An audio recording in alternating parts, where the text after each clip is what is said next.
ক্ষমতাশীলরা কিংবা প্রভাবশালী গোষ্ঠী আসলে ন্যারেটিভটা তৈরি করে এবং সত্য আসলে শুধু বর্ণনা করা হয় না, কখনো কখনো সত্য নির্মাণও করা হয়। আমাদের রাজনীতির মাঠে এরকম নির্মিত সত্যের কি অনেক বেশি আধিক্য দেখা যাচ্ছে কিনা? আসলে না, ফুকু বলছেন ক্ষমতাসীনরা করে, কিন্তু এইখানে তাহলে কি সবাই ক্ষমতাবান? বাংলাদেশে তো এখন সবাই যে যার মতো ন্যারেটিভ তৈরি করছে। কারণ সরকারের 180 দিন পূর্ণ হয়েছে, এক পক্ষের ন্যারেটিভ হচ্ছে তারা সব সফল হয়েছে এবং কীভাবে সফল হয়েছে তার একটা বয়ান তৈরি করা, আর এক পক্ষ বলছে কিছুই সফল হয়নি, সরকার পুরোপুরি ব্যর্থ হয়েছে এবং কীভাবে ব্যর্থ হয়েছে তার একটা বয়ান তৈরি করা। সুতরাং দুই পক্ষই দুই রকম একটা ন্যারেটিভ তৈরি করছে এবং প্রত্যেকেই দায়টা আরেকজনের উপর চাপাচ্ছে। কিন্তু আমরা এখানে যারা আছি এই তিনজনেরও হয়তো তিন রকমের ন্যারেটিভ থাকবে। তা আমি গত দুদিন ধরে একটা ন্যারেটিভ যেটা তৈরি করার বা বলার চেষ্টা করছি সেটা হলো এই সরকার কিছু জায়গায় ব্যর্থ হয়েছে, আবার কিছু জায়গায় সফল হয়েছে। ব্যর্থ হয়েছে কোন জায়গায়? যেমন এখন বিদ্যুৎ এবং গ্যাসের ক্রাইসিস যাচ্ছে, এটা নিয়ে মানুষ কষ্টে আছে, সেটা নিয়ে সরকার এটা ম্যানেজ করতে ব্যর্থ হয়েছে এবং সেই ব্যর্থতা সরকার কেউ সবাই না হলেও কেউ স্বীকারও করছে যে হ্যাঁ, তবে এটার অতীতের যে ধারাবাহিকতা, বিদেশ নীতির জ্বালানি নির্ভর বিদেশমুখী জ্বালানি নীতি এবং দেশীয় গ্যাস অনুসন্ধান না করা, কিছু উৎপাদন কেন্দ্র জরাজীর্ণ এবং সেখানে আগুন লাগা, অ্যাক্সিডেন্ট, এসব নানান কারণে হয়েছে। এটা তাৎক্ষণিকভাবে আসলে সমাধান করা কারো পক্ষেই সম্ভব না, তাদের পক্ষেও সম্ভব না, তারা চেষ্টা করছে। তেল নিয়ে যখন ইরান, ইসরায়েল, আমেরিকা ত্রিমুখী যখন ওইখানে যুদ্ধ বাঁধলো, ওই সময়টায়ও তেল নিয়ে একটা সমস্যা হয়েছে। দ্রব্যমূল্যর কিছু আইটেম নিয়ে কখনো সমস্যা হয়েছে। আবার দ্রব্য মূল্যস্ফীতি আবার কিছু ক্ষেত্রে সরকার চেষ্টাও করেছে, তারা ভালো করেছে।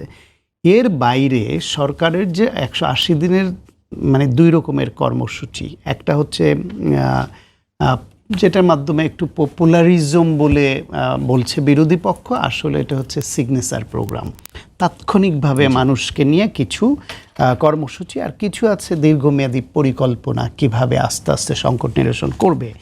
এর মধ্যে ধরেন এর আগে আমরা খুব দীর্ঘ বছর ধরে আমরা এটা ভাবতেই পারিনি বা ভুলে গিয়েছিলাম যে একটা সরকারের প্রধানমন্ত্রী এতটা জেনারাস, এতটা দেশের কথা ভাবে, এতটা সব কিছুতে একটু সংবেদনশীলভাবে নেয়, খুব অ্যাগ্রেসিভ কথা বলে না, কাউকে গালি দিয়ে কথা বলে না, কাউকে কটাক্ষ করে কথা বলে না, কিংবা তার বেতনের 10% রাষ্ট্রীয় কোষাগারে জমা দিচ্ছেন, তিনি গাড়ি বহন নিচ্ছেন না, তার সহকর্মীদেরও গাড়ি না নেওয়ার দিকে উৎসাহিত করছেন। যিনি সব এমপিদের জন্য গাড়ি প্লট নেওয়ার যে রেওয়াজ আগে থেকে চালু হয়েছে সেটা না নেওয়ার সিদ্ধান্ত নিলেন এবং বিভিন্ন ডিনারে বিভিন্ন খাওয়ার নামে যে একটা বড় বিল হতো এবং এর মাধ্যমে রাষ্ট্রীয় সম্পদের অপচয় হতো সরকারের টাকার, পাশাপাশি আবার দুর্নীতি হতো, সেগুলোও বন্ধ করে দিলেন। বহরে বিদেশ যেত খিচুড়ি রান্না শিখতে, ওই কচুরিপানার উৎপাদন দেখতে, কত কিছু দেখতে, সেগুলো বন্ধ করে দিলেন। এইরকম প্রধানমন্ত্রী আমরা খুব নিকট অতীতে দেখিনি, এটা আমাদের একটু ইমপ্রেস করলো। পাশাপাশি আপনার 23 লক্ষ কোটি টাকার বেশি লোন নিয়ে শুরু করা একটা ভঙ্গুর অবস্থায় শুরু করা একটা সরকার, তারা এসে 10,000 পর্যন্ত কৃষি ঋণ মৌকুব করে দিল সুদসহ, তাতে 13 লক্ষ কৃষক লাভবান হলো। এইটা ফ্যামিলি কার্ড চালু হলো এবং এ পর্যন্ত প্রায় 71,000 লোককে ফ্যামিলি কার্ড, একটা এই প্রকল্প যেটা শুরু হয়েছে তার আন্ডারে দিতে পেরেছে। কৃষক কার্ড দিয়েছে, হেলথ কার্ড শুরুর পরিকল্পনা নিয়েছে, খাল খনন শুরু করেছে, বেশ কিছু খাল খনন করা হয়েছে, 25 কোটি বৃক্ষরোপণ করেছে এবং 1,50,00,000 চারা উৎপাদন করেছে ইতিমধ্যে। স্বাস্থ্য খাতে বাজেট দ্বিগুণ করেছে, যেটা 5 বছরের মধ্যে এটা বাজেট 5% নিবে, যেটা 1.1% আগের থেকে দ্বিগুণ করা হয়েছে। 151 শয্যার হসপিটালগুলোকে 101 শয্যা করার কাজ শুরু করে দিয়েছে। স্কুলে মিড ডে মিল চালু করার দিকে গেছে সরকার। 2 লাখ স্কুল শিশুকে বিনামূল্যে স্কুল ড্রেস দিয়েছে। ক্রীড়াকে পেশা হিসেবে যাতে নিতে পারে সেই জন্য বিশেষ করে ফুটবলকে স্কুলের বাচ্চাদের মধ্যে এটা একটা জাগরণ তৈরি করেছে। 22 লক্ষ স্কুল শিশুকে রাষ্ট্রকে এই ফুটবল খেলার আওতায় নিয়ে আসছে, নতুন করে শুরু করেছে যেটা বন্ধ হয়ে গেছিল। ক্ষমতা নেওয়ার রাষ্ট্র পরিচালনার দায়িত্ব পাওয়ার পরপরই রোজা আসছে, সেই রোজায় প্রতিশ্রুতি নিয়েছিলেন যেই ধর্মীয় সম্প্রীতি এবং সম্মানী যেটা চালু করার কথা ছিল ইমাম মুয়াজ্জিনদের, সেটা দিল। সো যেহেতু আমাদের বিদ্যুতের সংকট আছে, ভবিষ্যতে পৃথিবী সোলারমুখী হচ্ছে, সেখানে সোলারের মাধ্যমে বিদ্যুৎ উৎপাদন করে 35 মেগাওয়াট গ্রিডে যুক্ত করলো। গুম খুনের জন্য যে কমিশন ছিল সেটা অধ্যাদেশ ছিল, আইনে পরিণত না করার সমালোচনা ছিল, সেটার তদন্ত পুলিশ করবে এটা নিয়ে সমালোচনা কিছুটা থাকলেও মোটামুটি এখনো পর্যন্ত ভালো একটা আইন করেছে। ওইটা ভবিষ্যতে যদি মনে হয় যে পুলিশের তদন্তে ঠিক তদন্ত হচ্ছে না, তাইলে এটা পরিবর্তনের সুযোগও তো আছে। কিন্তু একটা গুম প্রতিরোধ বিচার আইন হয়েছে। জুলাই স্মৃতি জাদুঘর উদ্বোধন নিয়ে প্রশ্নবিদ্ধ হচ্ছিল সরকার, সেটা করেছে। দুদক নিয়ে সরকারকে সমালোচনা করা হচ্ছিল, গতকাল সেই দুদকেও চেয়ারম্যান সহ 2 জন সদস্য নিয়োগ দেওয়া হয়েছে।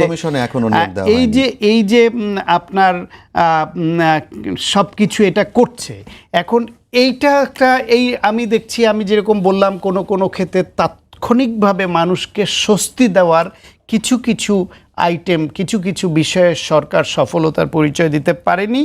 এমনকি 2-1 জন মন্ত্রী, অন্তত 1 জন মন্ত্রী এবং 1 জন প্রতিমন্ত্রীর ইমেজ পুরো সরকারের ইমেজকে কিছুটা হলেও ক্ষুণ্ণ করেছে, যেটা সংবাদ মাধ্যমে তাদের ব্যাপারে একটা ন্যারেটিভ এসে গেছে। পারসেপশন তাদের, এটা এখনও সবগুলোই প্রমাণিত না হলেও পারসেপশনও খুব গুরুত্বপূর্ণ। এবং আমি এর আগেও বলেছি যে হাওয়া ভবন কেন্দ্রিক বড় কোনো দুর্নীতি মাইক্রোস্কোপ দিয়ে খুঁজেও শেখ হাসিনা 16.5 বছর বা 111-এর 2 বছরে বের করতে পারেনি। কিন্তু তারপরও তার আগে সংবাদ মাধ্যম বা আওয়ামী লীগের তরফ থেকে হাওয়া ভবন কেন্দ্রিক যে একটা পারসেপশন তৈরি করা হয়েছিল, সেই পারসেপশনের খেসারত বিএনপিকে সাংঘাতিকভাবে দিতে হয়েছে। সুতরাং পারসেপশন তৈরি হওয়ার আগে ভাবতে হয় এটা তৈরি হতে দিব কিনা। সেই ক্ষেত্রে 2-1 জন মন্ত্রী প্রতিমন্ত্রীকে নিয়ে যে নেগেটিভ পারসেপশন তৈরি হয়েছে, সেইখানে সরকার ঠিকভাবে অ্যাড্রেস করেছে বলে মনে হয়নি। ফলে তাৎক্ষণিক স্বস্তি দেওয়া এবং কিছু স্পর্শকাতের বিষয়ে তাদের কিছু ব্যর্থতার নমুনা থাকলেও তাদের নিয়ে 31 দফা এবং রাষ্ট্র মেরামতের 31 দফা, নির্বাচনী প্রতিশ্রুতি এবং এর মধ্যে জুলাই সনদে যেগুলি কমন আছে, সেইখানে এইরকম যে সিগনেচার প্রোগ্রামগুলোতে সাংঘাতিক সফলতা দেখিয়েছে।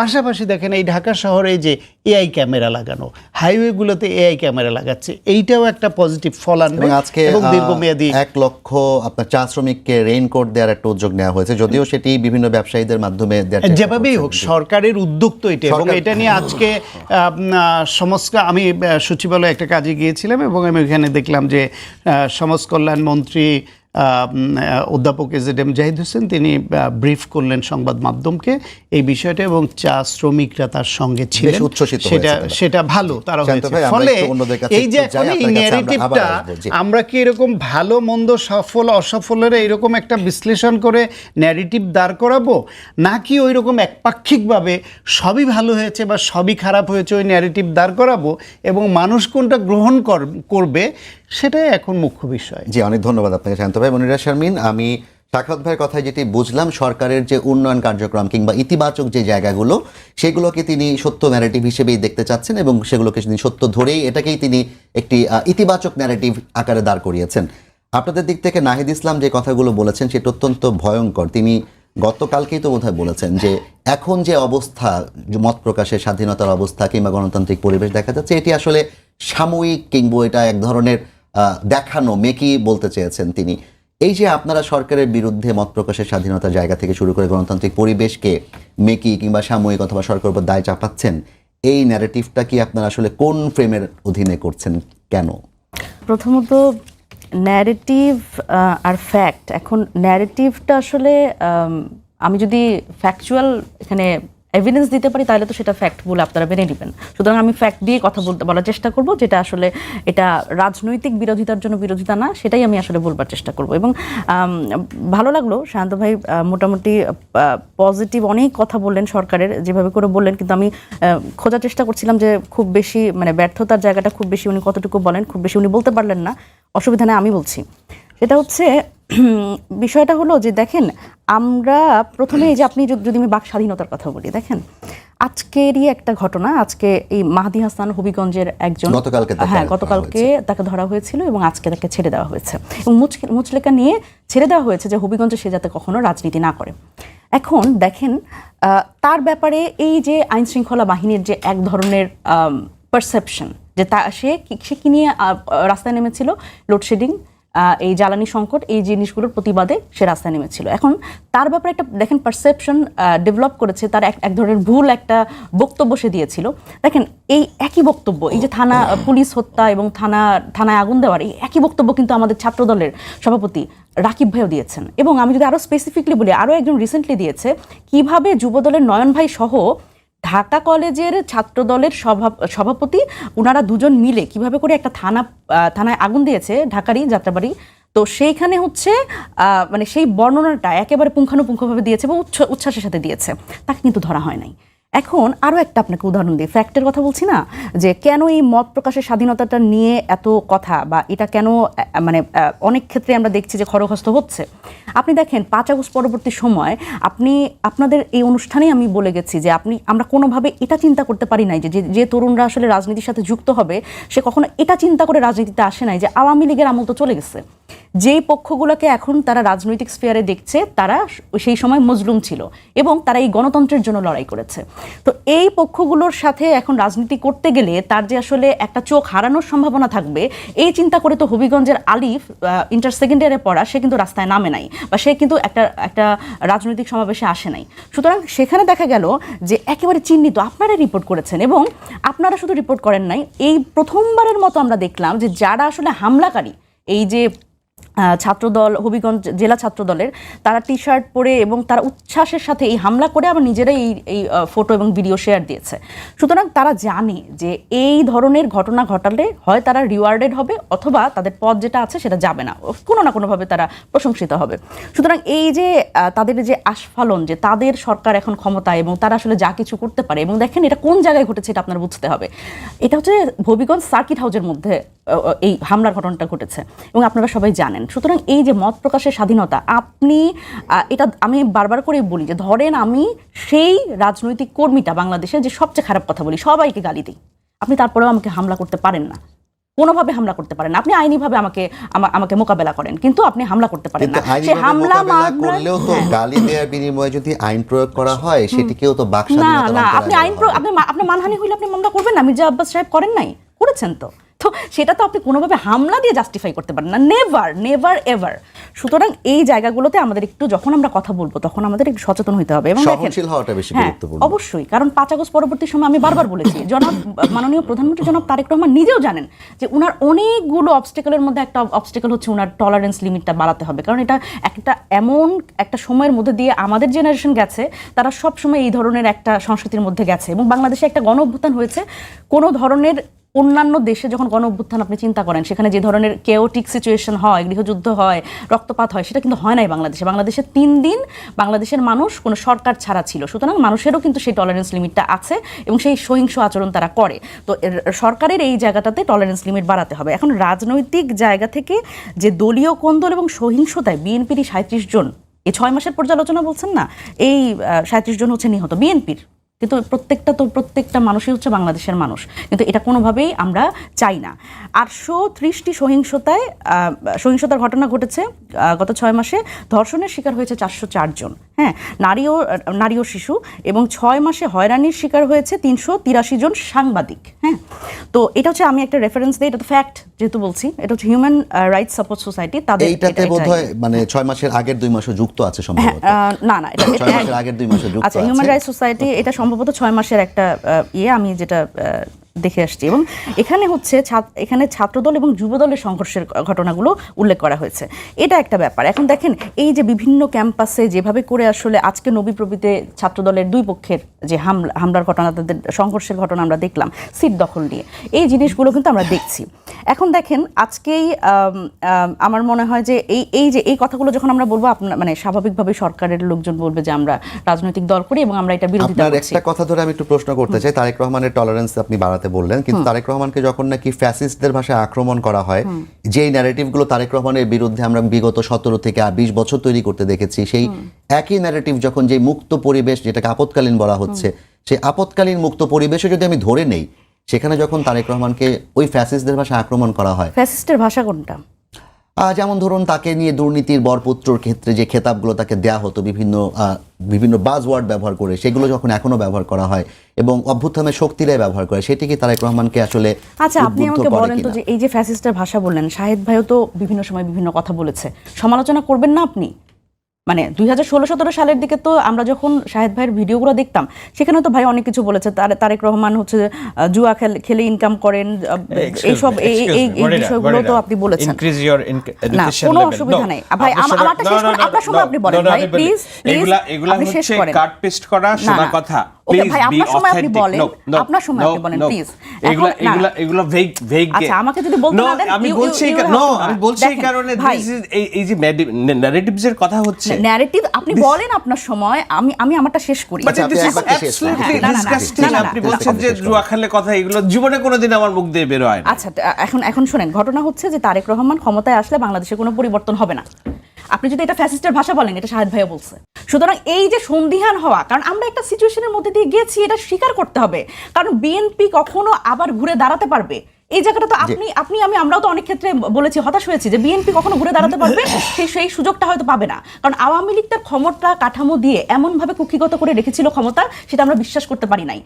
কিন্তু দেখেন, আজকে একটা গণ অভ্যুত্থানের মাধ্যমে কিন্তু এই ক্ষমতা কাঠামো কিন্তু ভেঙে গেছে এবং এখন কিন্তু সেই বিএনপি ক্ষমতায়। সুতরাং আপনি যদি সমালোচনা যদি না করতে দেন, আমি তো শেষ করি যে আমাকে যদি সমালোচনা করতে না দেন, আপনি যদি প্রত্যেকটা বিষয় বলেন যে ফ্যাসিস্টের ভাষা, আমাকে বোঝাতে হবে, তাহলে একটা ডিকশনারি করেন, আপনারা অভিধান করেন যে কোনটা ফ্যাসিস্টের ভাষা। না, শেখ হাসিনা নিজের মুখে যে কথা বলেছে, সেটাকে যদি আমি ফ্যাসিস্টের ভাষা হিসেবে দুর্নীতির কথা আমার কি মনে হয় যে কোনো নেতা, আপনার কথা কিংবা এনসিপি কিংবা জামায়াতের কথা বলছি না, কিন্তু যারা বলে তাদের কথা আমি বলছি। কথা তো এসেছে, আওয়ামী লীগের লোকজন যদি বলে, তাহলে ফ্যাসিস্টের ভাষা আপনি তো আমার উপর চাপাই দিতে পারেন না। কারণ আমাদের পার্শ্ববর্তী ভারতেই এমন অনেক মানে এই ধরনের ষড়যন্ত্র করার লোকজন আছে এবং সেই ন্যারেটিভ। ধন্যবাদ মনির শামীম। আমি একটু শাহেদ ভাইয়ের কাছে যাই, আপনার কাছে আবার ফিরবো। শাহেদ ভাই, যেহেতু একটু ফ্যাক্ট এবং ন্যারেটিভ নিয়ে কথা হচ্ছে, আমি আরেকটা তত্ত্ব আপনাকে একটু শেয়ার করতে চাই। আরভিন গফম্যানের একটা ফ্রেমিং থিওরি আছে ন্যারেটিভ নিয়ে, সেখানে তিনি 3 ধরনের ফ্রেমিং এর কথা বলেছেন: ডায়াগনস্টিক ফ্রেমিং, প্রোগনস্টিক ফ্রেমিং এবং হচ্ছে মোটিভেশনাল ফ্রেমিং। ডায়াগনস্টিক ফ্রেমিং হচ্ছে সমস্যাটা কি, তার জন্য দায়ী কে, সেটা নিয়ে আলাপ করা। প্রোগনস্টিক ফ্রেমিং হচ্ছে সমস্যার সমাধান কি, সেটা নিয়ে আলাপ করা। আর মোটিভেশনাল ফ্রেমিং হচ্ছে মানুষকে ওই সমস্যাটা নিয়ে উত্তেজিত করে মাঠে নামানোর জন্য এক ধরনের আয়োজন করা কিংবা উৎসাহিত করা। এই যে ন্যারেটিভের খেলা চলছে, এখানে আসলে কোন ধরনের ফ্রেমিং এর কার্যক্রম চলছে বলে আপনি মনে করেন? চলেন, বিষয়টা হলো, আমি ভাবছিলাম যে আলোচনাটা একটু তাত্ত্বিক হবে, যেহেতু ন্যারেটিভ শব্দটা এসছে।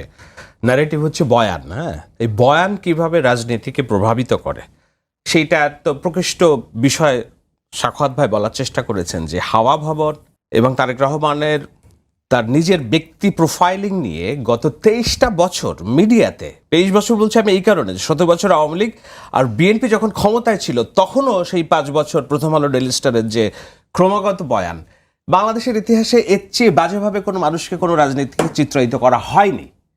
কিন্তু আপনি দেখেন, শেখ হাসিনা 17 বছরের কোন কমিশন, কোন আদালত প্রমাণ করতে পেরেছে যে না, তার বিরুদ্ধে অনিয়মের বিষয় ধরা পড়েছে।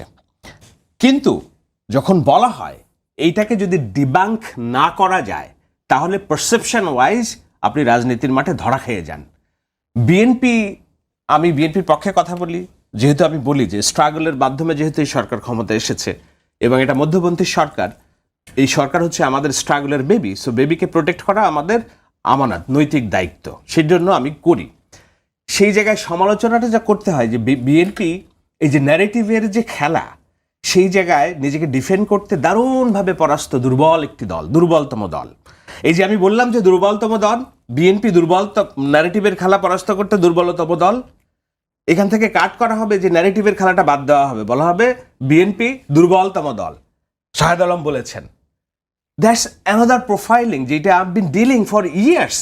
আমি 2017-18 সালে কি বলেছি যে না আপনাদের, কারণ ওই পেইনটা তো আমারও, যে কেন বিএনপি পারফর্ম করতে পারছে না, 18 ইলেকশনে কেন তারা ভালো করতে পারলো না, সেই পেইন থেকে যখন আমি বলেছি যে এই জায়গায় দুর্বলতা আছে, সোশ্যাল মিডিয়া অ্যাক্টিভ করতে হবে, কথা বলতে হবে, এটা বলতে হবে, ওটা বলতে হবে, ওগুলাকে কাটপিস করে আমার বিরুদ্ধেই এখন চালানো হচ্ছে যে আমি সবচেয়ে বড় সমালোচক আর হচ্ছে যারা জামাত শিবিরের রাজনীতি করছে তারাই সবচেয়ে বিএনপির বড় শুভান্নোধ্যায়। ওকে, আই ডোন্ট মাইন্ড, বিকজ আমি কথা বলেছি তো রেকর্ডেড, আমি তো লুকায় ফেলতে পারছি না। কিন্তু যারা কথা বলে নাই, মুখ বন্ধ ছিল, দে আর কনজিউমিং দ্য পাওয়ার নাও, এবং আমার বিরুদ্ধে ওটাকে আমি যেহেতু কথা বলেছি অস্ত্র হিসেবে ব্যবহার করছে। I don't mind. ন্যারেটিভের যে খেলা, এটাই ন্যারেটিভ, বয়ান, যে কিভাবে আপনি এই যে প্রোফাইলিংও কিভাবে প্রোফাইলিং করবেন। আমার বিরুদ্ধে প্রোফাইলিং হচ্ছে এইটা। সো এইগুলাকে ডিবাং করার জন্য আমি ছোট্ট একটা উদাহরণ দিই। এই যে 3 দিন আগের যে একটা সংবাদ হইল 70 কোটি টাকা দুর্নীতি ডিসি নিয়োগে, জি, সারাদিন আপনারা বিশ্বাস করলেন যে তারেক রহমানের মিনিস্ট্রি, এটা স্থানীয় সরকার মন্ত্রণালয়ের ডিসি নিয়োগে 70 কোটি টাকা দুর্নীতি করছে। না সরকারের তরফ থেকে প্রেস উইং, না সরকারের তথ্য মন্ত্রণালয়, না একজন দায়িত্বশীল মন্ত্রী বললেন যে না, এটা তো 2025 সালের নভেম্বরের ঘটনা, কেন তুমি, ইলেকশন হয়েছে 2026-এর ফেব্রুয়ারিতে, কেন তুমি নভেম্বরের লেনদেনকে তুমি আমার সরকারের আমলে টেনে আনছো? এগুলো না বলাতে কি হয়, পারসেপশন, ধারণাগতভাবে মানুষের মগজে গাঁথতে থাকে যে বিএনপি এই যে 70 কোটি টাকা দুর্নীতি করে ডিসি নিয়োগ দিয়েছে। এর আগে আমির হামজা বলেছে 50 কোটি টাকা। সো আপনি যখন 5টা এরকম ধারণা একের পর এক গ্রথিত হতে থাকে এবং এটার কাউন্টার রিপোর্ট আপনাকে গণমাধ্যমে, সোশ্যাল মিডিয়ার অ্যালগোরিদমে না থাকে, তখন দিন শেষে যখন দুর্নীতিতে চ্যাম্পিয়নের হিসাব আসবে, পারসেপশন, দুর্নীতিতে চ্যাম্পিয়নের যে রেজাল্ট, এটা তো দুর্নীতি দিয়ে হয় না, দুর্নীতির ধারণা সূচকে। এই পারসেপশনে আপনি আবারও 1 বছর 2 বছর পরে দেখবেন যে বিএনপির আমলে দুর্নীতি ইনক্রিজ করেছে, আপনার টিআইবি রিপোর্ট আসবে। আমি এই জন্যই বলছি যে বিএনপি এই ন্যারেটিভগত খেলাকে ডিবাং করার জন্য দুর্বলতম দল। একই ন্যারেটিভ তো আসিফ মাহমুদ সজীব ভুঁইয়ার বিরুদ্ধেও আছে, তাদের এনসিপির, যে 100 কোটি টাকা সে লুটপাট করেছে অন্তর্বর্তীকালীন সরকার। ওইটা ভিন্ন বিতর্ক। আমি ওই জন্যই বলছি, যখন এই চট্টগ্রামের ডিসি নিয়োগের ঘটনাটা হয়েছে তখন স্থানীয় সরকার মন্ত্রী তো কে? আমাদের আসিফ মাহমুদ। কিন্তু এনসিপির তরফ থেকে আমরা দেখলাম সারাদিনে যে বিএনপি দুর্নীতি করেছে ডিসি নিয়োগে। আমি শেষ করব, ন্যারেটিভের যে কথা হচ্ছে আমি শেষ করব, সেটা হইল যে দেখুন, আমি সাক্ষাৎ ভাইয়ের সাথে একমত। একটা জায়গায় উনি এই প্রসঙ্গেই বলেছেন যে এইসব বিষয়গুলো আস্তে আস্তে জনমনে প্রতিষ্ঠিত হচ্ছে। ভালো যে কাজের ফিরিস্তি আমরা দেখছি, সেইটা it's not been discussed widely. কেন জানেন? কারণ হচ্ছে ওই গ্রেশামসের একটা থিওরি আছে ইকোনমিক্সে, ব্যাড মানি ড্রাইভস আউট গুড মানি। কালো টাকা বাজার থেকে সাদা টাকাকে ওয়াইপড আউট করে। আপনি যদি গুড নিউজ যদি আপনি সার্কুলেট না করতে পারেন, ব্যাড নিউজ আপনার গুড অ্যাচিভমেন্টগুলোকে ড্রাইভ আউট করে ফেলে। এই যে ছোট ছোট যেসব অর্জন আমাদের হয়েছে, ছোট ছোট যেসব অর্জন হয়েছে, আমরা খুব একমাত্র প্রধানমন্ত্রী তারেক রহমানের ব্যক্তি স্বাতন্ত্র্য এবং তার পজিটিভনেস ছাড়া গণমাধ্যমে দেখেন তো কোথায় এই এত অল্প সময়ে 6 মাসের গভর্নমেন্টের এত অ্যাচিভমেন্ট আমরা ভালো করে দেখতে পাচ্ছি, প্রচার করতে পারছি, বলতে পারছি। কিন্তু যেটা পাচ্ছি সেটা হলো একেবারে নিশ্চিত পরাজয় হওয়া সত্ত্বেও, পরাজয়ের সিদ্ধান্ত ঝুলে থাকা সত্ত্বেও কর্নেল ওলি জামায়াত জোটের প্রার্থী হিসেবে রাষ্ট্রপতি নির্বাচনে 200 আউট অফ 100% ভোট 83% ভোটে এগিয়ে আছে, আর 13% হচ্ছে আপনার কি মির্জা ফখরুল। সোশ্যাল মিডিয়ার বয়ান, ন্যারেটিভ সরকারের বিরুদ্ধে এতটাই স্ট্রং যে নিশ্চিত নির্বাচনে মির্জা ফখরুল যেখানে জয়ী হবেন সেখানেও সোশ্যাল মিডিয়ার বয়ান আমরা দেখতে পাচ্ছি যে কর্নেল ওলি এগিয়ে আছেন 73% ভোটে। এখন এইটা আপনি যে শুরু করলেন যে ক্ষমতাসীনরা ন্যারেটিভ নিয়ন্ত্রণ করে, আমার তখন প্রশ্ন, ক্ষমতা কারা? ক্ষমতাসীন কারা? বিএনপি ক্ষমতায়, যারা সরকারের বিরুদ্ধে মানে সরকারকে ফেইলিয়র পার্টি হিসেবে চিত্রিত করছে, না ক্ষমতায় আসলে জামায়াত, এনসিপি এবং পতিত ফ্যাসিস্ট গোষ্ঠী? অন্তর্বর্তী সরকারের সময় আমরা দেখেছিলাম যে বিভিন্নভাবে অন্তর্বর্তী সরকারের যেই সাফল্য গাথা সেগুলো নানা সময়ে সাপ্তাহিকভাবে প্রচার করা হতো এবং সেগুলো বেশি স্ট্রংলি, যেটা আপনি বললেন ডিবাং করার কথা, সেটি নানা মাধ্যম থেকে ডিবাং করা হতো, সরকারি বিভিন্ন পর্যায় থেকে। আপনি এটিও বলছিলেন যে বিএনপির এই জায়গাটায় দুর্বলতা আছে। তো সরকার হিসেবে বিএনপি যদি ভালো করতে চায়, দুর্বলতা কাটানোর উপায় কি? না, নিশ্চয়ই তারা এগুলো নিয়ে ভাবছে, এমন না যে তারা, কিন্তু সমস্যা হচ্ছে যে এই গভর্নমেন্টের অ্যাপ্রোচ দেখতে হবে। অ্যাপ্রোচটা হলো যে তারা দৃশ্যমান কিছু কাজ করতে আগ্রহী। এই জন্যই যেটা সিগনেচার প্রোগ্রাম যেগুলা তারা যেটা ওয়াদা করেছে, তার ওয়াদার কিয়দাংশ বাস্তবায়ন করে তারা বুঝাইতে চাচ্ছে, মানুষের কনফিডেন্স গেইন করতে চাচ্ছে যে না আমরা কেবল ওয়াদা করে নেই, আমরা যেগুলো বলেছি সেগুলো করব। এই যে পিঙ্ক কালারের বাজ নারীদের জন্য, এটা তো খুব ওয়াইডলি সার্কুলেটেড হয়নি নির্বাচনের আগে। আই হ্যাভ এ প্ল্যানের পার্টে আমি নিজে আলোচনা করেছি, আমি জানি যে নারীদের জন্য কি কি বিষয় আসতেছে। তো সেইটা তারা এখন করছে। অন্যান্য যেসব কাজ আছে, ফ্যামিলি কার্ড বলেন, বৃক্ষরোপণ বলেন, কৃষকদের ঋণ মৌকুব বলেন, কিংবা যেসব বিষয় ছোট ছোট বিষয়, এখন এগুলা সরকার যেটা হলো আমার মনে হয় সবচেয়ে বেশি মনোযোগী যে তারা কেমনে মানুষের ভাগ্য পরিবর্তন করবে এবং খুব ভালো ভালো কাজ করবে।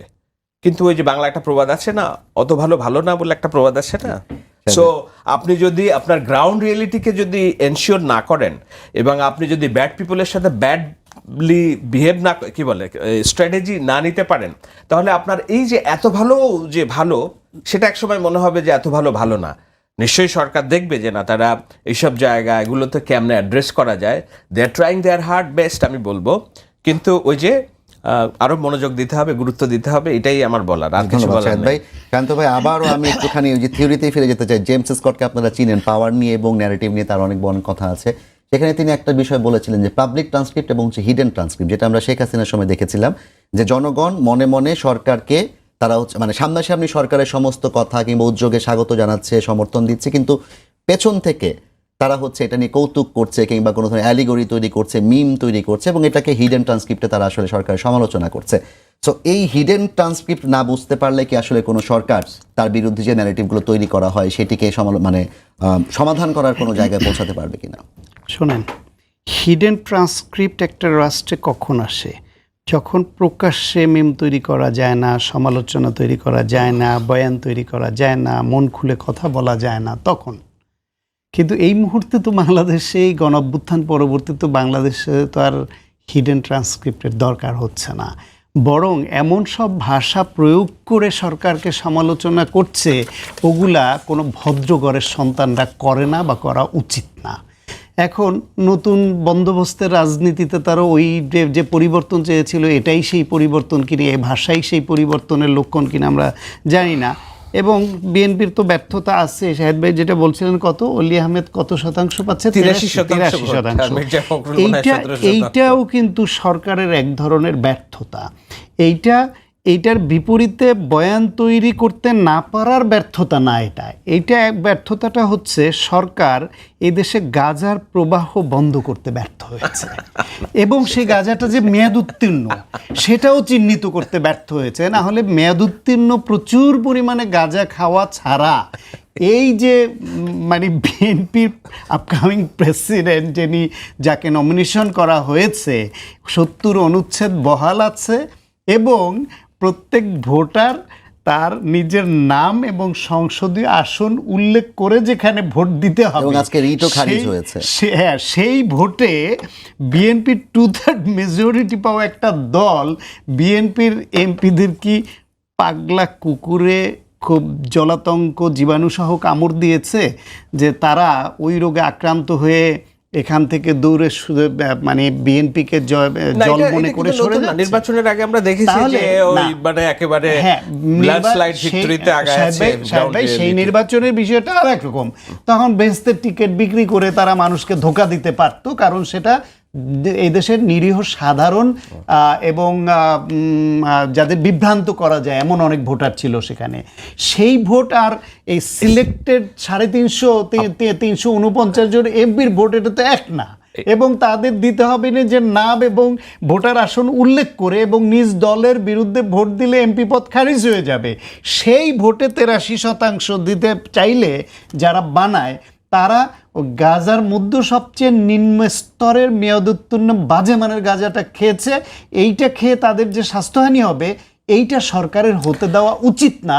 এটা অবশ্যই এটা খুব মানে আপনি বলছেন যে আই এগ্রি, বাট এটা একটা পপুলিস্ট আর কি একটা বয়ান হয়ে গেল। কিন্তু রিয়েলিটি যেটা হলো, এইটার জন্য আমি ফিল করি এজ এ কমিউনিকেশনস স্টুডেন্ট এবং আমি যেহেতু নিবিডি নিয়ে কাজ করি, সেটা হলো আমাদের যে ডিফেক মিডিয়া, এআই নিউজ এবং প্রোপাগান্ডা ইন্ডাস্ট্রি যেভাবে রেজ করেছে with the advancement of technology, mobile and social media, আমাদের মনোজগতের ডিজিটাল লিটারেসি তো ওইভাবে ডেভেলপ করে নাই। সো মানুষ ফেক নিউজকে বিশ্বাস করছে, বিশ্বাস করে, শেয়ার করে, শেয়ার করে, গ্রহণ এবং করে। আমি ওটা অনেক আছে। দায়িত্বশীল মানুষকে সেটা শেয়ার করতে দেখেছি, ট্রাস্ট মি। না, আমাদের শেয়ার করতে পরিবারের দেখেছি, অনেক এমনকি মানুষরা নিজেরাও share আমি করে। বলি একজন কি একটা ইন্টারন্যাশনাল মিডিয়ার সাংবাদিককেও পর্যন্ত আমি শেয়ার করতে দেখেছি। মানে অনেক উচ্চ শিক্ষিত সেন্সিবল লোককে এগুলা শেয়ার করছে, এবং এই শেয়ার করার ধরন 2-3টা। হ্যাঁ। কেউ কেউ এটাকে বিশ্বাস করে শেয়ার করে, হ্যাঁ। কেউ কেউ বিশ্বাস না করেও প্রতিপক্ষকে ঘায়াল করবার জন্য Narrative-টা শেয়ার করে, চালু করে দেওয়ার আরেকটা জন্য। চতুর শেয়ারকারী আছে, তারা এটাকে শেয়ার করে, উপরে লেখে সত্য না। ঘটনা কি সত্য নাকি, এরকম। তো যে অনেক আমি senior শেষ- সাংবাদিক আমি- ওই কাজ আমি করছেন, মনিরা আমরা কথা দেখেছি। বলবে তো আমি শেষ করতে চাচ্ছিলাম।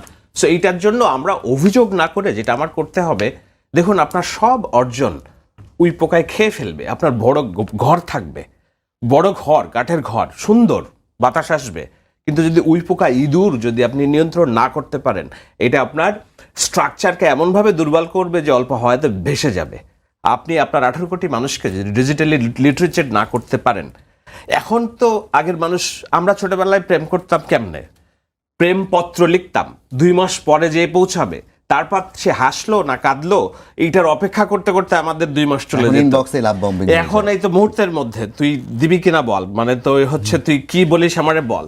So situation change, time change, মানে জগৎ পরিবর্তন হয়েছে। শাহেদ ভাই। এখন এই 18 কোটি মানুষকে আপনি উন্নয়ন দেবেন ঠিক আছে, বাট আপনি যেটা আপনার এভরিডে ডিল করতে হবে, ডিজিটাল লিটারেসি রেট যদি আপনি ইনক্রিজ করার নিউ মিডিয়ার ভূমিকা না রাখেন, আপনি যদি এটা কিন্তু এইদিকে সরকারের নজর না অনেকগুলো নেন, প্রতিষ্ঠান আছে, সেই হ্যাঁ। প্রতিষ্ঠানগুলো কি কার্যকর ভূমিকা রাখছে আসলে? 6 মাস গেল তো আমার মনে হয় যে তারা নিশ্চয়ই ভাববে যে না শাহেদ ভাই, কিভাবে এটা ধন্যবাদ। সাস্টেইনেবল মনিরা শারমিন, আমি যেটা দেখলাম যে একটু আপনার একটা বিষয় বলতে হয় যে ডিজিটাল লিটারেসি না থাকার দায়টাও কি আসলে বিরোধী পক্ষ কিংবা এনসিপি জামায়াতের উপর চলে আসছে কিনা? কেন, মানে আমি যদি বলি আমার নিজের ঘরের কথা, আমার আম্মু মানে উনি রিটায়ার্ড একজন সরকারি কর্মকর্তা ছিলেন আর কি, And উনি ধরেন ঘুম থেকে উঠে আমাকে বলে যে নাহিদ তো পালাই গেছে। হ্যাঁ, আমরা কোথায় দেখলাম, বলে ফেসবুকে আসলো, মানে তোমাদের এখন কি হবে। উনি প্রত্যেকদিন সকালে ওনার মনে হয় যে এনসিপি নাই। হ্যাঁ, তো এই জায়গায় কিন্তু উনি একটা খুবই মানে কি বলবো মানে দায়িত্বশীল জায়গা এবং জায়গা থেকে উনি মানে ওনার মানে অন্তত ফেসবুকের অ্যালগোরিদম মানে পুরোপুরি এই প্রোপাগান্ডা দিয়েই আসলে তৈরি। এনসিপি কে ভালোবেসে দুঃস্বপ্ন দেখেন, দুঃস্বপ্ন না, realistic না না না, দুঃস্বপ্ন। এটা এনসিপি কে তো আসলে আমার ঘরের মধ্যে অনেক এনসিপি সমালোচক আছে, you don't have to worry about it, but হচ্ছে এই হচ্ছে ব্যাপার। কারণ দেখেন শোনেন, আমাদের খুবই মধ্যবিত্ত পরিবার থেকে আমরা আসছি, আমরা সবাই সবার বাসায় তো খুব এরকম না যে রাজনীতি করার ক্ষেত্রে খুব অ্যামিয়েবল এনভায়রনমেন্ট নাই সবার ক্ষেত্রে। তবে আমি একটু বলি, সেটা হচ্ছে যে বিরোধী দলের উপরে বর্তানোর থেকে গুরুত্বপূর্ণ, হ্যাঁ এটা আমি অস্বীকার করব না, এই জায়গাতে এই যে সোশ্যাল মিডিয়ার একটা পিয়ার প্রেশার তৈরি করা, এইটা আমি একটি বড় রাজনৈতিক দলের এই দায়টা আছে। এটা নির্বাচনের আগে বলেন এবং আমি ডাকসু নির্বাচনের আগে আরও অনেক বেশি ভালোভাবে ফিল করেছি, এবং they have very much investment on this. So এই জায়গায় একটা খেলা চলে, কিন্তু অবভিয়াসলি বিএনপি ছাড়া আর কোন বড় দল আছে? জামায়াত। বিএনপি বলছেন না, বিএনপি ছাড়া আর কে আছে? এখন বিষয়টা হচ্ছে বিএনপি স্যার আর কে আছে? জামাত। আচ্ছা, এখন বিষয়টা হচ্ছে হ্যাঁ, এখন সোশ্যাল মিডিয়াতে তাদের এনসিপি না, বিএনপি ছাড়া জামাত। অবশ্যই বড় দল তো আমরা এখন হতে পারি না, দোয়া করেন আমরা যাতে হই। এখন বিষয়টা হচ্ছে যে এই কিন্তু এইটা তো খুবই একটা অদ্ভুত ব্যাপার যে মির্জা ফখরুল ইসলাম আলমগীর বনাম এই যে আমাদের যিনি রাষ্ট্রপতি ক্যান্ডিডেট অলি আহমেদ, এখন এইটা যদি এখন ওখানে আসলে বেশি দেখানো হয়, এখানে যেখানে 2/3 মেজরিটি আছে, তারপরেও এটা তো আসলে একটা খুবই একটা ফ্যালাসি এবং খুবই হাস্যকর। না, আমার প্রশ্নটা ছিল এরকম যে এই যে দেখানো, যারা দেখালো হ্যাঁ। সেটার দায় কি আসলে এনসিপির কিনা? এনসিপি কেমন করে হয়? কিন্তু এনসিপির তো ওনাদের সোশ্যাল কথায় মিডিয়া, যেটা আমি বুঝতে পারলাম, খানিকটা মনে হচ্ছিল যে এটার দায়টাও আপনাদের দিকেই যাচ্ছে। এমনিতেও কিন্তু শব্দ এনসিপির, হ্যাঁ এমনিতেই শব্দ এনসিপির, আপনি যা যা বলবেন শব্দ এনসিপির, এটা আমরা স্বীকার করি। মানে যাই হবে, বাংলাদেশে যত খারাপ হবে শব্দ এনসিপির, এটাতে আমরা স্বীকার করি। হ্যাঁ, আমরা ওরকমই ভাই, মানে এটা ইন্টারিম সরকারের সময় থেকে দেখছি তো, 5 আগস্ট পরবর্তী সময় থেকে শব্দ এনসিপির। এখন বিষয়টা হচ্ছে যে দেখেন, তারপরেও আমাদের একটু মানে ভাইরা হচ্ছে একাডেমিক জায়গা থেকে বিশ্লেষণ করলেন, কিন্তু আমি একটু বলি যে আমরা আপনার কি মনে হয় যে যারা বিরোধী দল তারা কি এই যে নানান ধরনের শক্ত কথা বলা, সমালোচনা করা, এর মাধ্যমে কি চায়? তারা চায় সরকার আসলে যে ভুলগুলো করছে সেগুলো যাতে না করে। এখন দেখেন, মাননীয় প্রধানমন্ত্রী জনাব তারেক রহমান, তিনি খুব সাদাসিধা জীবনযাপন করেন এবং উনার একটা গুড জেস্টার আছে, এবং সেটা একটা মোটামুটি জাস্টিন ট্রুডোর মতো খুব ফিটফাট, খুব ভাল লাগে আর কি। তো এই জিনিসটা আছে, এবং উনি কম কথা বলেন, উনি কটু কথা বলেন না, এই জিনিসটা দিয়ে আসলে আমার জীবনযাপনের উপরে কি প্রভাব পড়ছে এটা তো আমাদের দেখতে হবে। এখন ধরুন সাতক্ষীরার শ্যামনগরের গাবুড়া ইউনিয়নের আসিয়া বেগমের কি লাভ হইলো? এটাতে খুব বেশি লাভ হয় না। এবং দেখেন, আমি যদি বলি যে ফ্যামিলি কার্ডের কথা, একেবারে তৃণমূল থেকে আসি। ফ্যামিলি কার্ডের ক্ষেত্রে আপনি যখন বলবেন যে ফ্যামিলি কার্ডকে একটা আপনারা পজিটিভলি দেখাচ্ছেন, এখন আমি যদি বলি ফ্যামিলি কার্ডের ব্যাপারে যে লুটপাট হরিলুটের কথা যদি বলি, তাহলে আপনারা বলবেন যে এটা ন্যারেটিভ। না, অফকোর্স নট। এখন এই পুরোপুরি তথ্য সংগ্রহ, কার্ড তৈরি, অ্যান্ড্রয়েড ট্যাব ক্রয়, কার্ড অনুষ্ঠান, কার্ড বিতরণ অনুষ্ঠান, প্রচারণা, বিজ্ঞাপন সবকিছু মিলায়ে 1629 কোটি টাকা। সেটি ধরেন আপনারা সংবাদ সম্মেলন করে প্রমাণ সহ কি প্রকাশ করেছেন কিংবা করার প্রমাণ উদ্যোগ কেন? নিয়েছেন? এটা তো আপনাদেরই মানে সেটি ধরেন মিডিয়া নিজের মতো করেছে, কিন্তু আপনি যেভাবে ফ্যাক্ট হিসেবে দাবি করলেন, মিডিয়ার ক্রেডিবিলিটি নাই। মানে না, সেই মিডিয়ার রেফারেন্সটাই কি আপনারা আপনাদের সংবাদ সম্মেলন উল্লেখ করেছেন কিনা? সংবাদ সম্মেলনে কেন? আমি তো বলছি এখানেও তো একটা, এটাও তো একটা মিডিয়া, তো আমি তো বলছি এখানে আমরা সবাই বলছি সবার জায়গা থেকে। এবং দেখেন, এটার একটা খুব গুরুত্বপূর্ণ চালাকি আছে। এই জায়গা থেকে আমরা দেখেছি কায়সার কামাল সাহেব, যিনি এখন স্পিকারের দায়িত্ব পালন করছেন, উনিও বলছে যে এই ফ্যামিলি কার্ড কারা পাচ্ছে, আমার এলাকায় তো কোথায় কেউ পাচ্ছে না। উনি বিএনপির মানুষ, তো এনসিপি বললে ন্যারেটিভ মনে হয়, উনিও বলেছেন। সুতরাং এই জায়গায় যে দুর্নীতি হচ্ছে বা যেটা আসলে সত্যিকার অর্থে পাওয়ার কথা, সেই জায়গায় সবাই পাচ্ছে না। এবং এটার একটা চালাকি হচ্ছে সামনে স্থানীয় সরকার নির্বাচন। এই যে লেভেল প্লেইং ফিল্ডের কথা সবসময় বলি, এরকম অনেক বিএনপির যারা নেতাকর্মী, তারা আসলে এই যে বিভিন্ন অনেক উপজেলায় এই হামলা ভাঙচুর নানান কিছু, এই ফ্যামিলি কার্ডের সুমারিতে কেন তাদের লোককে রাখা হলো না? এবং আপনি দেখেন সরকারি কর্মকর্তারা, ইউএনওরা এখানে হুমকির সম্মুখীন হচ্ছে। নারী ইউএনও, তাকে বলা হচ্ছে যে একদম ঝেঁটিয়ে বিদায় করে দিব, তারপরে তাকে জিব্বা কেটে নিব, নানান ধরনের কথাবার্তা বলা হচ্ছে। যদিও আপনারা এখানে রাজনীতির ভাষা খুঁজবেন না, এখানে শিষ্টাচার খুঁজবেন না, আমাদের সময় খুঁজবেন, কারণ শব্দ এনসিপির, সেটা অসুবিধা নেই, আমরা ওটা মেনেই নিচ্ছি। তো এই জায়গাগুলোতে কিন্তু এই ঘটনাগুলো ঘটছে, এটাও কিন্তু ন্যারেটিভ না, এটা কিন্তু ফ্যাক্ট। আমরা আপনাদের পত্রপত্রিকা থেকে পাচ্ছি। এবং দেখেন, আমি যদি একদম নাম ধরে বলি, প্রথম আলোর মতো একটা বড় দৈনিক, সে প্রথম পৃষ্ঠায়, এটা ন্যারেটিভ কিনা শাহেদ ভাই বলবেন, কি বলে সাখাওয়াত ভাই বলবেন, সেটা হচ্ছে প্রথম পৃষ্ঠায় তারা একেবারে এভিডেন্স সহ চাঁদাবাজির চট্টগ্রামের রাঙ্গুনিয়া এবং হচ্ছে রাউজানে একেবারে কার শেল্টারে কে কিভাবে কোথা থেকে কোন বালুমহল দখল, কোন নদী দখল, কি দখল, এই সবে একদম ডিটেইল একটা রিপোর্ট করেছে। আপনারা নিশ্চয়ই এটাকে ন্যারেটিভ বলবেন না। সুতরাং আমার মনে হয় কি যে এই যে ফ্যাসিস্টের ভাষা বলছে বিরোধী দল, এই সব কথা না বলে আমার মনে হয় যে বিরোধী দল কিন্তু সরকারের কিন্তু একটা পার্ট। না হলে সংসদে সব দুজন একসাথে বসে কেন? আমরা তো সংসদে অনেক পজিটিভ ব্যাপার দেখেছি না, যে বিরোধী দলের যিনি নেতা, তিনি মাননীয় প্রধানমন্ত্রীকে বলছেন যে আমার এলাকায় এই সমস্যা, পরের দিনই তিনি যিনি প্রশাসক তাকে পাঠিয়ে দিচ্ছেন সেই জায়গায়। সুতরাং একটা তো সুন্দর সৌহার্দ্যপূর্ণ কথা বলার সংস্কৃতি কিন্তু আমরা পেয়েছি। তিনি তো বাইরে বের হয়ে বলেন যে তছনছ করে ফেলবো, আঙুল চুষবো নাকি। শুনেন, ঘটনা হচ্ছে কি, আমাদের আসলে কান নিতে পারছে না এই যে এই সমালোচনাগুলো, কারণ 17 বছর তো এগুলো শুনে নাই। 17 বছর বাংলাদেশের মানুষ শুনেছে যে হ্যাঁতে হ্যাঁ মেলানো বিরোধী দল এবং সরকারি বিরোধী দল। এখন আপনারা যদি বলেন এই সরকারি গৃহপালিত বিরোধী দল আসলে হতে হবে, সেখানে আমার আসলে কিছু বলার নাই। সংসদে না করে বাইরে কেন এই ভাষা ব্যবহার বাইরে দেখেন, যখন এখন তো সংসদ অধিবেশন চলছে না, সংসদ অধিবেশন শুরু হবে 27 তারিখ থেকে। তাছাড়াও কি একটা দলের কি দলীয় কর্মসূচি থাকবে না? অবশ্যই থাকবে। এবং বিভিন্ন সময় এই সমালোচনাগুলো আমাদের বলতে হবে। আপনারাও আমাদের বলেন যে এই জায়গাগুলোতে সরকারকে প্রশ্ন করেন। দেখেন, খুব মজার ব্যাপার, এটা বলে আমি শেষ করব। এই যে ভাই বলছেন যে মিডিয়া আসলে ন্যারেটিভ তৈরি করছে, মিডিয়া এখানে আপনাদেরই দায়ী করছে। দেখেন, এই এত মিডিয়া, আমি এটা বলতাম ওনাকে, কিন্তু পরে সোশ্যাল মিডিয়া চলে গেছে। আচ্ছা, মিডিয়া আসলে কারা দখল করেছে এটা নতুন করে আজকে বলার কিছু নাই, আপনারা সবাই জানেন। হ্যাঁ, যেহেতু মিডিয়ার বিষয় আমি বলি নাই, মিডিয়ার পার্টটা অমিট রাখতে পারেন। আমি বলছি সোশ্যাল মিডিয়া, নিউ মিডিয়ার কথা বলছি। ঠিক আছে, তাহলে আমি ওটা অমিট করলাম, ওটা বাদ দিলাম। আচ্ছা, এবং আমার এই আলোচনা শুনে মনে হচ্ছে কি জানেন, বিরোধী দল ক্ষমতা। এবং আমরা কিন্তু কিছুদিন আগে দেখেছি খুবই অদ্ভুতভাবে যে ইশরাক ভাই, উনি কিন্তু মাঠে আন্দোলন করেছে, যে মানে বিরোধী দলের বিরুদ্ধে আর কি আন্দোলন করেছে মাঠে।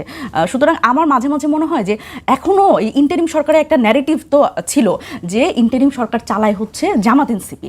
এখন আমার মনে হয় বিএনপি সরকারও কি জামাত এনসিপি চালায় কিনা, এটা মনে হয় একটু খুঁজে দেখা দরকার জনাব তারেক রহমান মাননীয় প্রধানমন্ত্রীর।